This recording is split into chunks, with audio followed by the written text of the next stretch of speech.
said that our survival really depends on being the best fit. And in this instance, the best fit is not the strongest or the fastest necessarily, but it's the best fit in the environment. And I don't think any of us here have to question that the land is very competent and very wise. And compared to the land, we are kind of like young kids with a box of matches.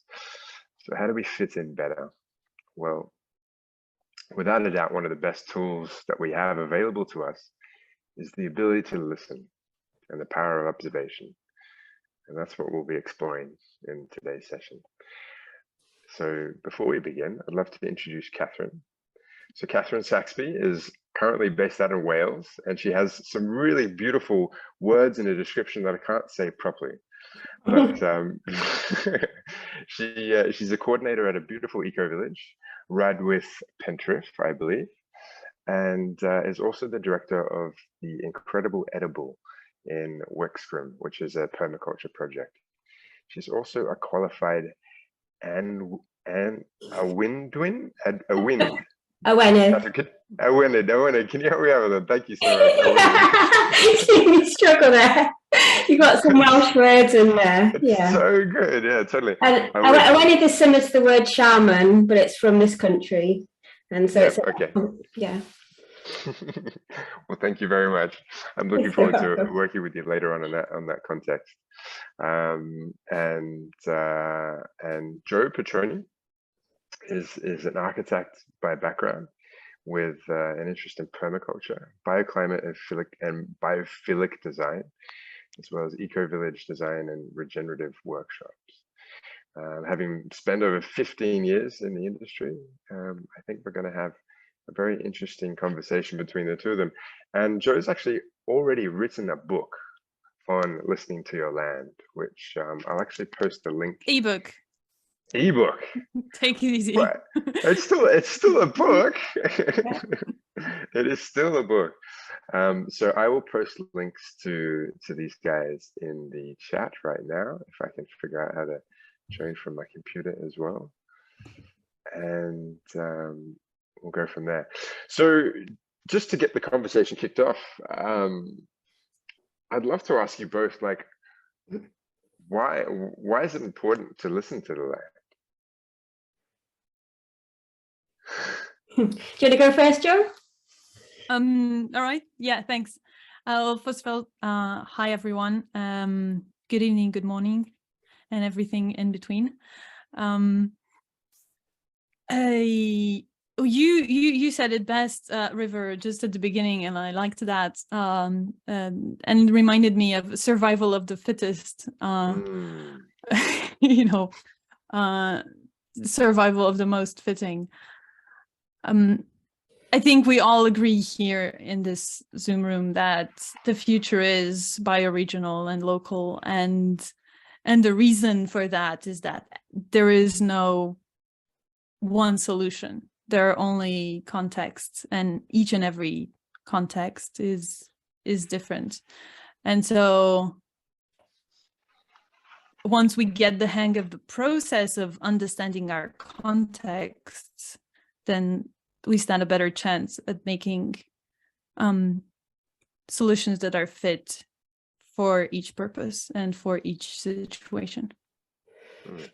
Yeah, and it's that context, which to me is, if you have a certain perspective or certain experience, that the land is a living being. So if we're working with the land, that it makes sense that we connect with and listen to this as part of the co-creation here. And it's that equality really in the allyship of us and the land. Ideally. And yeah, like, I think really just to bring it back to where I started, like, I mean, it certainly depends on our survival. The earth will survive without us, but if we want to survive with it, certainly our ability to listen to the environment in which we live in is going to make a big difference. And you can see contexts all around the world where people are not listening to the land and they're not being able to survive. yeah, I think now is an opportunity for us to re-explore the possibility of when we do start listening. So with that being said, I'd love it if both of you guys could tell us a story about when you first realized you could actually listen to the land. Well, Catherine, you take it. Yeah. Okay. So for me, I did a lot of training, awareness training, shamanic training, whatever you want, whichever word you want to use. What was the word again? Awareness. Awareness. It means accessing that inner knowing or that nature knowing, direct access, self-referencing wisdom. And so I went around the medicine wheel, we call it medicine wheel, or the journey of the four winds, because you go south, west, north, east. Went around it once, and then and I went around it again to learn how to teach it. And the second time, the north really hit home. In the north, we learned to become that self-referencing, to learn directly from nature.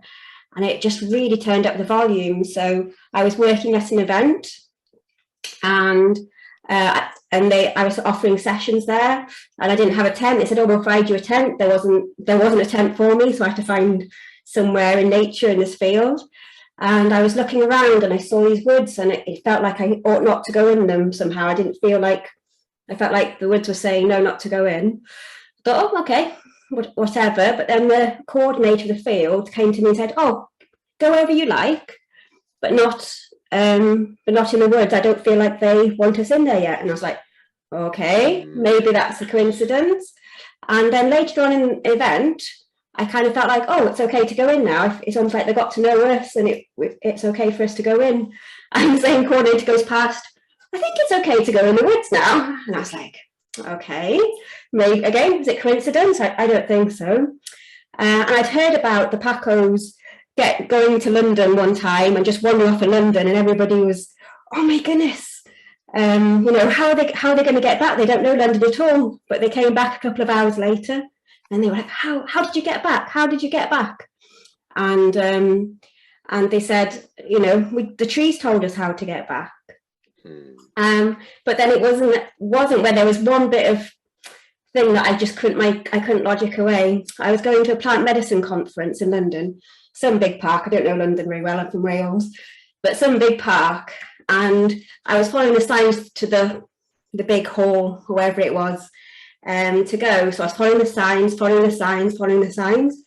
Then I came to a fork in the path, and I was like, "There's no signs. Where do I go? Do I go left? Do I go right?" And it's almost as if the tree said to me, sent a thread out and said, "Well, both ways lead to it. If you go to the left, it's a very long way around, but you'll get there. But if you go to the right, it's a shorter way." So I was like, okay. And then I went round the shorter way, and then I got to the building, and I found the map, looked at the map, and sure enough, if I'd have gone that way, it was a long way round. And if I'd have gone that way, it was a shorter. And I was like, okay, my logical mind can't, there's no way I could have known that. So, and it just went developed from there, really. Got lots of experiences since then. Trying to keep that brief. Beautiful. Thanks for sharing. Joe, what about you? Well, I'm going to share the story of how I came to listen to your land, and it's coincides with how I came to, become a regenerative architect. So hear me out. My dad was an architect, and I'd always been, an architect's daughter, and I was always going to become that. And if I started working with him, and there was a period of time as he retired, as I was getting fed up and disenchanted with making banks and hotels, and that he decided to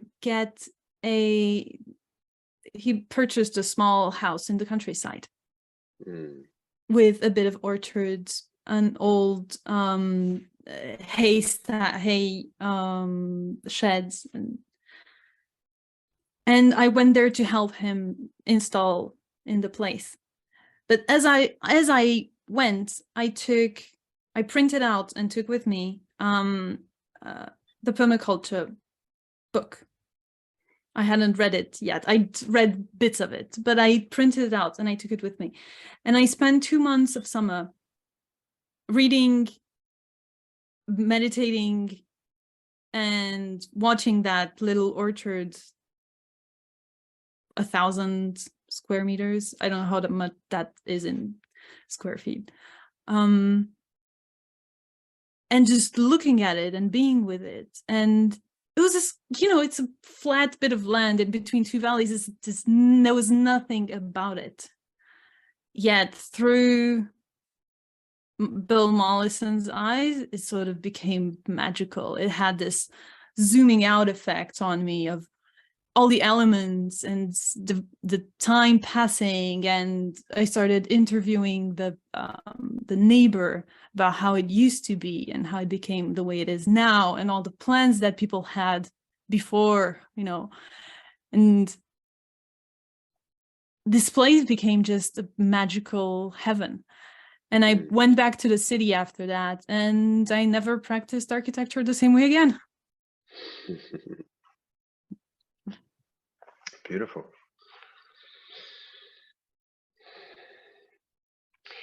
One of the practices that I've been educated to with the land is to actually acknowledge the land from which you're speaking from. So I'd like to invite everyone listening as well to, in the chat, write where they're listening from as an acknowledgement of what lands are listening to this conversation through you. But I'd just like to acknowledge that I'm speaking from Lisbon, Portugal right now. I actually don't know who the traditional landowners of this country are. Joe, Catherine, where are you guys speaking from? Just popped mine in the chat as well. Wrexham, Cymru, also known as Wales, but I prefer the name Cymru. Cymru, yeah. Beautiful, thank you. Okay. And I'm at the foothills of a medieval village in the south of France. It's really pretty. What part of south of France? It's called Corte-sur-Ciel. Corte-sur-Ciel. All right, wonderful. Sur-Ciel, which means in the sky. Something in the sky. Something in the sky. Which and all of these names, they actually really give us a good sense of how our ancestors listened to this land. It's striking, like how much insight comes from just the names of the places that we're coming from. That's why I like the name Cymru, because it actually means land of the fellow country people. So it's so it's a real it's a lovely name for our country. Much more inclusive. Yeah. So with kind of acknowledging the lands from which we're speaking from and listening from, I'd love to know, like, what are for both of you, what are some of your other current practices or principles and practices for listening to the land? Joe, is it your turn to go first?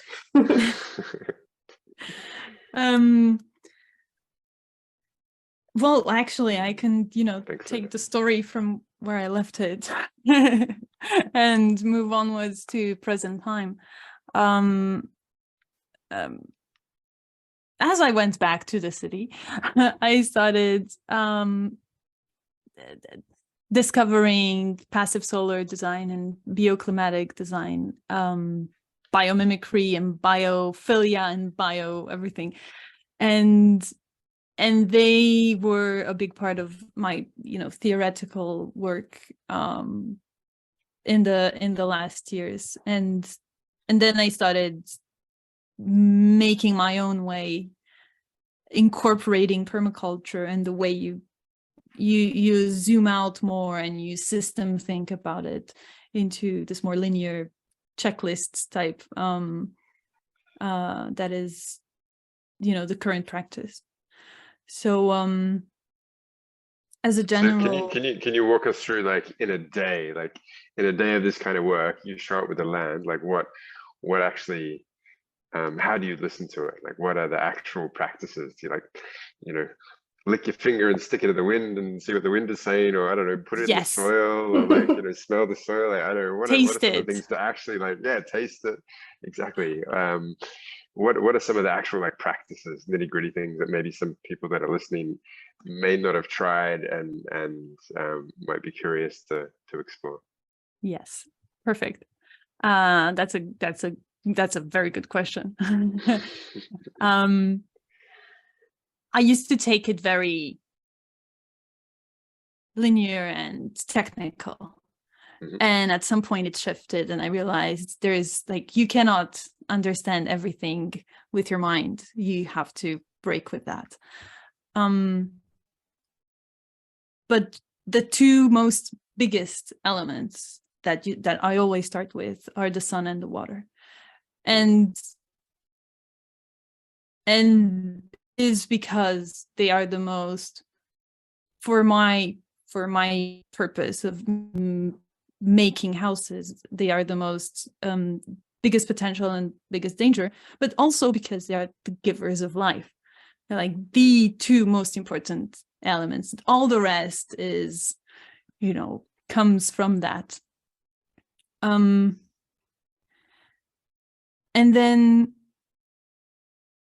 then you can have all of the other elements that you'd put on any, for example, on the sector map in permaculture, about which most of you, I think, are at least a bit familiar with.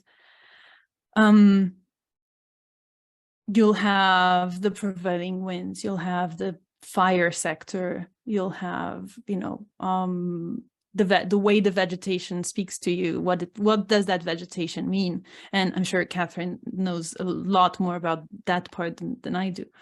And then the third step, I guess, is the relationships between all of those. Like what do they mean to one another? And how does the way the water flows through influence one or another element? I'll let you segue. Yeah, because there's lots of different levels you can go from, isn't there? So they're very physical. So, for example, I plant raspberries in the shade in one place, that they're very happy there. I plant them, I go to another inland, the community project, go, oh great, it's very shaded by here. I know what likes to be in the shade. Raspberries, great, plant to there. But they all of them kind of found their way forwards to the front of the garden. So very physically, you can listen to them as they're very physically, obviously, showing you. So, and you've got the observation, like Joe's talking about, the sun, the water, and it's listening to that way. And then you've got the psyche or energetic as well. So when I, going back to when I did my training and the second time I to teach it, when I began teaching this, very early on, even before the North Part of the Wheel, I've been really encouraging that, connecting with the plants, with the land, and early on. And even I do meditations around full moon, new moon, solstices, the cross quarter, all the astronomical days, that fit in. And again, I really encourage that connection with the land, or if I do events or plants. So it's really learning from them in that way, just with simple exercises, really, and learning from them that way. I've found in my practices that listening to the land requires a different sense of time. I was introduced to this practice of befriending a tree. And the idea of befriending a tree is not just going up to a tree and hugging it, but actually showing up to the same tree every month for a year. And you notice, and you can talk to the tree, you can notice it change, and notice the leaves change, and notice the different seasons, how it affects on it, the effects that it has. And I find that listening to the land does take a lot broader sense of time to really be able to listen to it and see how it responds to the different ways that we interact with it, for sure. And I was planting in this. Yeah. No, please. So I was going to say, it just reminds me that we were planting trees for Edenkind. So the Eco Village Wales Network project's more like a network of different projects. So I was planting at Edenkind, and I was literally just asking the trees, where do you want to be planted? Yeah, Okay, there we go. He wants to go there. So, yeah. so If you know how to listen to the finer, subtle energies of these things, they can really show up. I don't know about you two, but I'm also a really big believer that different landscapes present different ideas, and they have kind of different creative energies.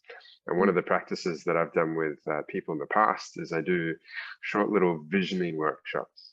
And what I do is I divide the groups into two. I go, there's a group of dreamers and there's a group of explorers. And we typically have a question that we're exploring at the core of it. And it's typically related to the land or something in local context. And the dreamers, they have a nap for 20 minutes, 30 minutes. And the explorers, we go on a silent hike for the same period of time. And then we come together and we share. And we just share what comes up. And like, you know, they're not our ideas, they're ideas that have come and emerged from the land. And it's incredible what kind of divergent thinking and ideas kind of come up when people let their head get out of the way and they just let the land kind of come through in many ways. So I found that a very practical practice for exploring actually how to listen to the land and invite a group of people into that process as well. I'm curious, other than like meditating with land, do either of you in work with medicines as well to deepen that connection? In a way, although it's more when you find you can connect with the plants, literally I just open a space around me, I open a space in front of me, I invite in the plant and connect with them that way. I don't really find that I need to necessarily ingest them to work with them, but sometimes I've worked with them. But yeah, it's quite nice to be able to just work with them energetically, because to me all the wisdom of the plants are actually within us as well. So it's so when we're connecting with the meditation or ingesting them, yeah, it's kind of rejuvenating that quality within us. How about you, Joe? I have to say I haven't done that. What I do though is go and talk to neighbors, and that's one of my favorites. That's one of my favorite elements of information sources, especially the older ones. They're gonna know. Right. Yeah. Well, Joe, I'd like to challenge you to, as part of your discovery process with your next project, just a little museum dose of magic mushrooms and spend some time with the land and then document what comes up. I think it'd be really fascinating to see how that might actually inform the project. I have no doubt about that. I don't know what the title for that part of the report would be, but I'm sure it would be good. Are there any other kind of principles or practices you guys want to share? Otherwise, we can move into who or what projects are really inspiring you at the moment. I'd like to mention a story, a very short story about the wind here around in the area, which is a sort of not listening to the land example. That's been around around my life in the past week or two. This spring, it's been very, very windy here. And the wind comes through the valley, and there are no trees stopping it, because there's big grassland and pasture fields, cultivated, and just grassland as well. And the neighbor told me, that's how I remembered it. A neighbor told me, when we came here first, she's not from here either, but when she came here first 23 years ago, there wasn't this much wind. There were also tree margins, barriers, yeah, across both of these fields that you see here. They're like enormous fields along the river. And ever since that day, it's been maybe 10 days now, I'm watching these fields and I understand their need for wind breaks, for wind barriers. They're like, it's so obvious. And the reason they cut them was in the last 10 years was because of tractors. It's like one more bend for the tractor to pass was too much, so they just cut everything. And now there's all these winds that will blow your hat off. Or your hair. Well, my hair is usually in this type of. It's so this like, is not the wind. This is just me. It's funny, like even when I think we try to listen to the land with good intentions, sometimes we get it wrong. It reminds me of the story of the man and the butterfly. And this guy is going for a walk in the forest one day, and he discovers this butterfly that's coming out of its cocoon. And he notices that it's emerging, and it's really getting there, and then it just kind of stops and it's kind of stuck. And he kind of waits. He's like, all right, well, I'm gonna wait 5 or 10 minutes. And then if it's not there, I'll help him and I'll cut it. So he waits 5-10 minutes, and sure enough, the butterfly still hasn't freed itself. So the man cuts the last bit of the wing so the butterfly can get out of the cocoon. And basically, what happens is the butterfly can't fly because it takes time for the entire nutrients of the chrysalis to form into the wings of the butterfly. And even though the intention there was good, the frame of time was not long enough for it to really appreciate what was actually happening and what was unfolding in front of it. And destined this butterfly to a very short-lived life, unfortunately. That's it. And so what would happen if if in the old traditions, what would be normal way that you could ask the butterfly, would you like assistance? The butterfly would be like, no, I need to do that. What would happen? Could listen, yeah. What would happen then? Yeah, I'm really grateful for finding that knowledge. Again, they say, oh, so much has been lost, but it's still around. It's still here, isn't it? Well, it kind of reminds me of some of the councils that are re-emerging. This is more of a Native American tradition with regards to having councils, and different people in the council represent different peoples. So tree people, river people, mountain people. You could have someone represent butterfly people. And I've actually been part of one of these councils, and I have to say, when you get given one of the peoples to represent, I'm like, it's incredible how quickly you can kind of drop into that space for them. And then I can only imagine, over years or decades, how attuned you can get to listening and representing those people in this council. So it's beautiful to see this practice kind of re-emerging. So yeah, super exciting. It's funny, so how our like so-called advanced civilizations are having to look, right?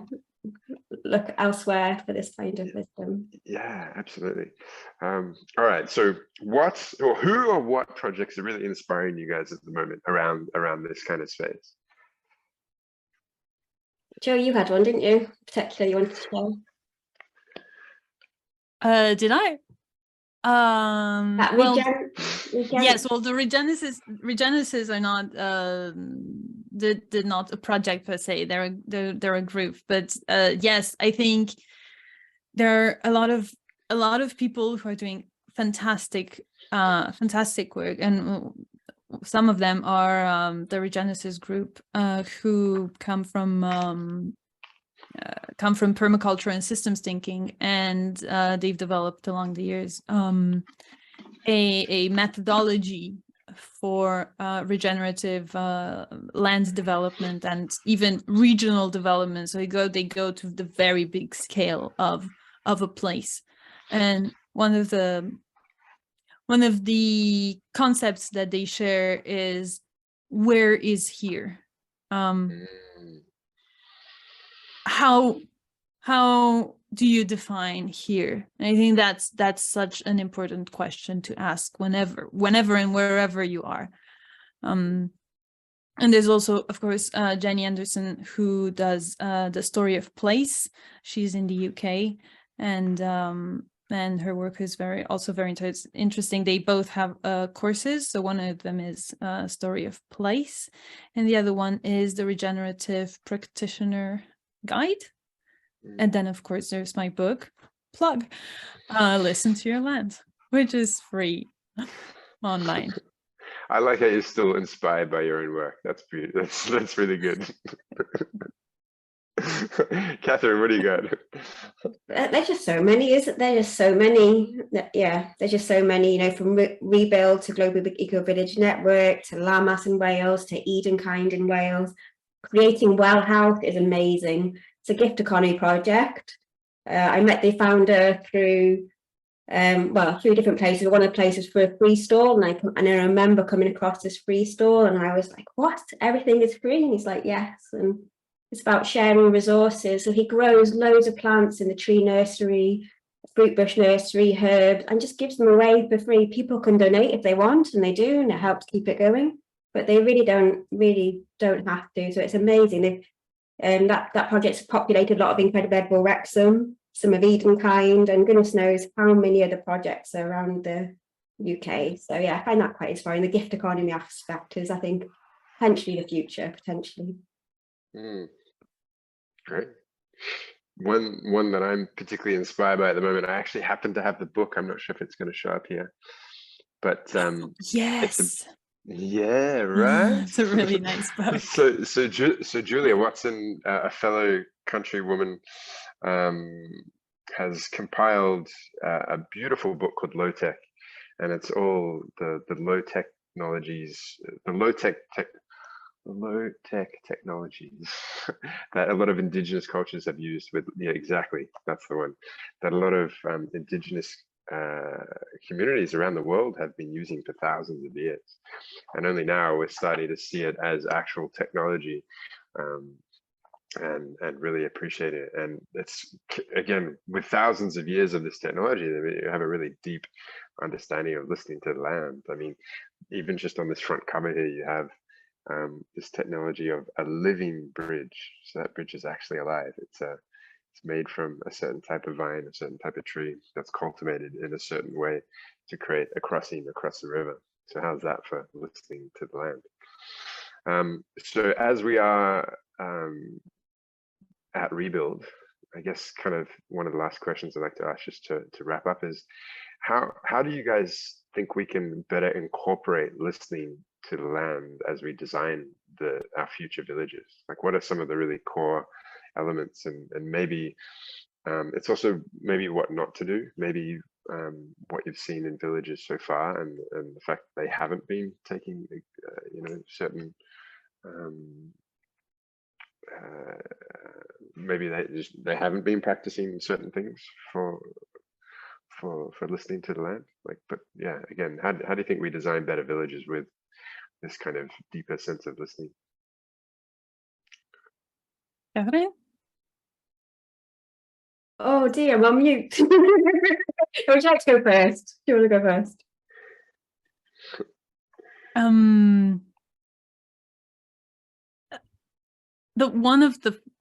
The very first step is to slow down, and that's so very hard to do in today's world, and it's so counterintuitive.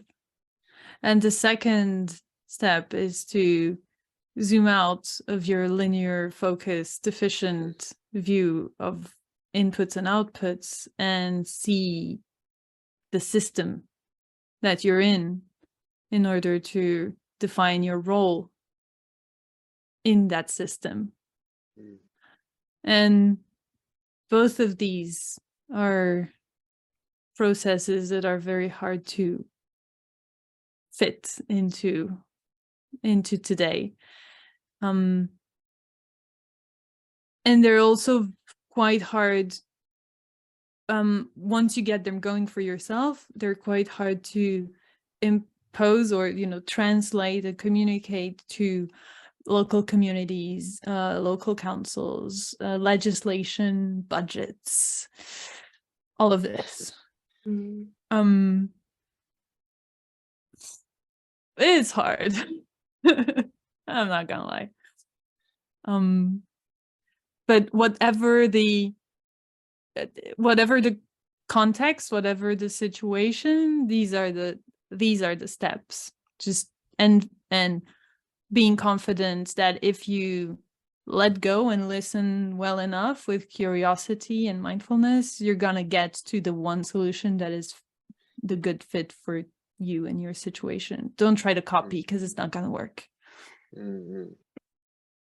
Yeah. I like, as you're talking, one thing that emerged for me was actually keep listening.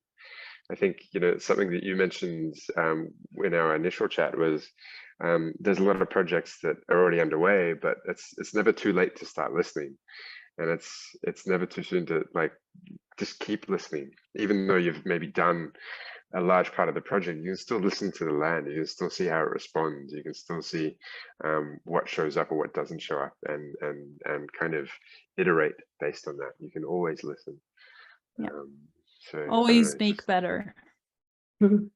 And even if you find that you have a place and you think there's nothing on it, there is. Like, you're never starting. We had this conversation about it 2 weeks ago with somebody. Said, we have this barren land and we're going developing from tabula rasa, meaning on nowhere. Like, no, you're not. No, you're not. Just, just be there and listen, and you'll see that there's so many interactions with the outside of that place, history of that place, where it's been, where it's going. And so whatever stage, wherever you find yourself, start there and make that place better. Even if you're in the city, look around, listen, and make that place better. Figure out what here is, what you are to this here, and how you can nudge it towards something nicer. And really, one of the easiest ways to listen and most enjoyable ones is, and I do this quite a lot. I go out with this microphone and earbuds, and it's called acoustic ecology. So you actually listen, you physically listen to the landscape with a good microphone, and particularly for sunrise, you listen to the birds, and that is a very good indicator of how healthy your ecosystem is, or how unhealthy your ecosystem is, for that matter.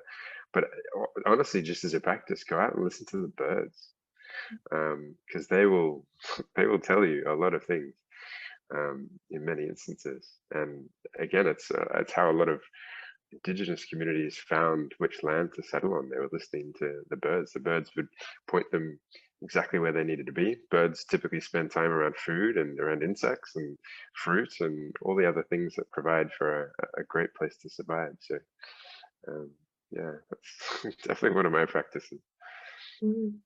Sorry, Kathy. Yeah, and I love that, especially the slow down. Yeah, that's it, from the very physical, the permaculture, watch your land ideally for a year before you do anything, from the very physical to the, to sort of like the mind level, the psyche level, to like the soul level, to the energetic level. Listening on all of those counts. And I would also say to remember who we are, is that we're also part of the land. So the same carbon in the plants is our carbon in ourselves. The same minerals in the mountains, minerals in our bones. We've all got that connection to the land. That's the earth, deep within the earth's core, that holds us gently on this earth. We've got the connection with the sun that holds the earth in just the right place in the universe for us to grow. Water, same water that runs around the rivers and streams as running around the veins and arteries in our blood. The air that we breathe is flowing around all our cells, feeding all our cells. So all, we are the land. Remember that as well, I would say. And work in cooperation ideally. Yeah, and our bodies know much better than we think we know. So yeah, just as River was saying earlier, when you stop being in your head, there's so much information that comes just from that. But you mentioned the birds, and I wanted just to mention the proverbs about a place that are so important. And one of them is just now, these days, is that the cuckoo has sung, which means here, it means that the nettle season is over. In the spring, you eat the nettles. They're full of minerals, the same minerals that pass the river and then onto you. And the ones the cuckoo has sung, the plant is too vigorous. It's been, it's something happened and it's not good for you to eat anymore. It's not poisonous or anything, but it's just the season over. And I always wonder, how does the cuckoo know? Because it's never the same time. It's not the 15th of April. And in climate change, does the cuckoo still know? And my guess is he does, because they're much more adaptable than we are. Yeah, and they're listening deeply, aren't they? They're listening to, yeah. They've been listening for a while.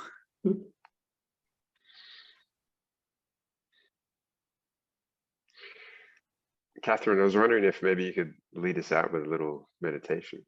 What do you think? Yeah, sure. Lovely. Yeah, just a bit of information in the chat coming up there. Great extension listener land coming up next. So I'll just do a little few minute meditation. If you'd like to just take a moment to connect with the land where you are, would be really lovely. It's a really little mini hint. Okay. So just taking a moment just to land where you are. Feel where you are. Yeah, feeling your body. It'd be really nice if you'd like to open up a meditation space around you. So dipping about a foot above your head with imagination or physically. Just open up a space around you and behind you. So all around you. So you're held in that meditation space. So you're held in all directions, the south, the west, the north, the east, the earth and the sun. So you're in that meditation space.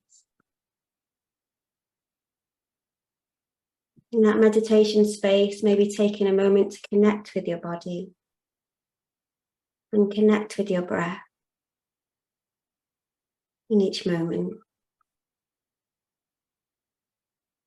Maybe feeling that breath at the end of the nose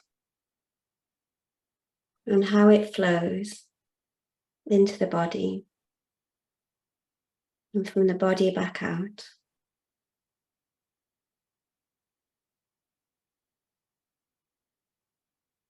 Utilizing words if that helps, breathing in. I'm aware I'm breathing in. Breathing out. Aware I'm breathing out. In your own time, it's lovely to spend longer with this, but for this moment, if you'd like to reach out to that place about a foot above your head and open up a space in front of you. And noticing that space in front of you. And in that space, I invite you to invite in the wisdom of the land where you are in this moment. Imagine, visualize, sense. Invite in the wisdom of the land.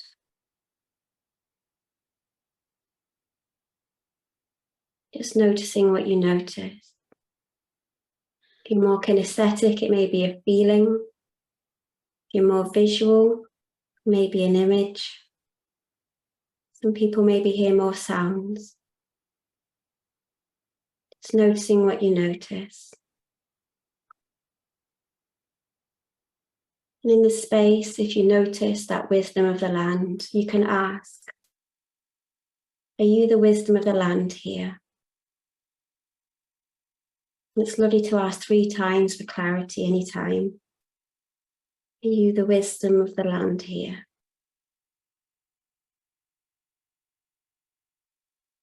When you ask, are you the wisdom of the land here? What do you notice? And you can ask that land, may I connect with you in this moment? If you feel a yes, Maybe you notice a thread coming from that wisdom of the land to you. And maybe you notice a thread coming from just under your belly button, all the way to that sense of that wisdom of the land. Feeling that connection. If you feel that connection in this moment. As you breathe with that wisdom, you can ask that land, what shall I call you? What would you like me to call you in this moment? What is your name that I can call you here? Just noticing what you notice, whether it's images, words, feeling. And you could ask, what does this name mean in this moment?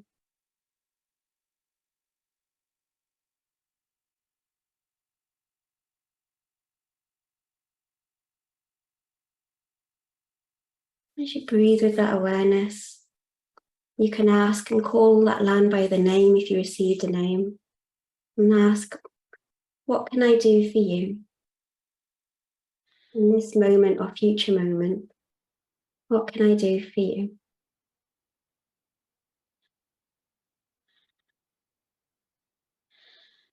Breathing with that awareness, and if you choose, you can set that intention to do that. If you choose.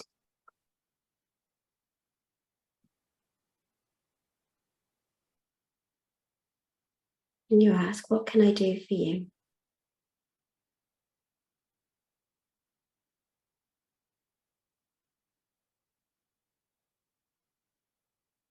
Breathing with that awareness, feeling that awareness, giving that gratitude, if you choose, to the land. To imagine, visualize, sense, if you choose doing what you feel to do. That answers that question, what can I do for you?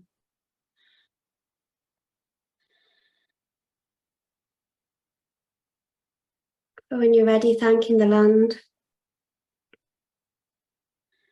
You're asking the land if it's ready to go now. That image, that sense, that feeling, that wisdom of the land. Knowing that you can reconnect anytime. And as you do so, bringing back that thread from that connection to the land, to your belly. Noticing that thread going back to the land, from the land. So feeling each other here in your meditation space, that land wisdom, and that space in front of you, letting that image go, letting that sense go. And then when you're ready, you can bring back that empty space, come in front of you to that place about a foot above the head. Feeling yourself in that meditation space again with that connection to that breath. The gratitude for all directions that held you, the south, the west, the north, the east, the earth and that sun and that pure potential.